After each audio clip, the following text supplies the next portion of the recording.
جی ہم اس وقت موجود استنبول کے ایکسپو سینٹر میں، جہاں پر ورلڈ فوڈ ایکسپو کا انعقاد کیا گیا ہے۔ ہر سال یہ ایونٹ منعقد کیا جاتا ہے، جس میں دنیا کے 50 سے زائد ممالک اپنی اپنی مصنوعات کے ساتھ موجود ہیں، اور فوڈ سے ریلیٹڈ ہر چیز یہاں پہ رکھی گئی ہے۔ پاکستان کی پریزنس تو یہاں پہ اس ایکسپو میں نہیں ہے، لیکن ہمارے ہمسایہ ملک بھارت کی اچھی خاصی پریزنس یہاں موجود ہے، اور وہ اپنے چاول، باسمتی رائس، دالوں اور مسالہ جات کے ساتھ یہاں پہ موجود ہیں۔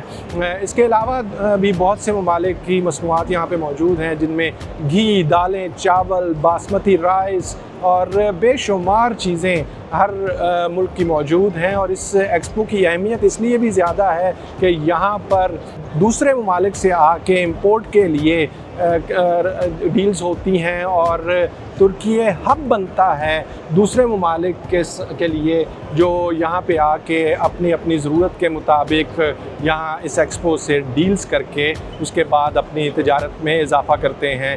وہ اس ایکسپو کا انعقاد ہر سال یہاں پر کیا جاتا ہے۔ یہ ایکسپو 5 دن جاری رہے گی، اور خوب رش دیکھنے میں آ رہا ہے اس ایکسپو میں۔ اور ان ایکسپو سے جہاں پر ترکی کو فائدہ ہوتا ہے اپنی زرع مبادلہ حاصل کرنے کا، اس کے علاوہ دیگر ممالک کو بھی مصنوعات خریدنے میں آسانی ہوتی ہے۔ کیمرہ مین ایان حیدر کے ساتھ رضوان بخاری، 39 نیوز، استنبول، ترکی۔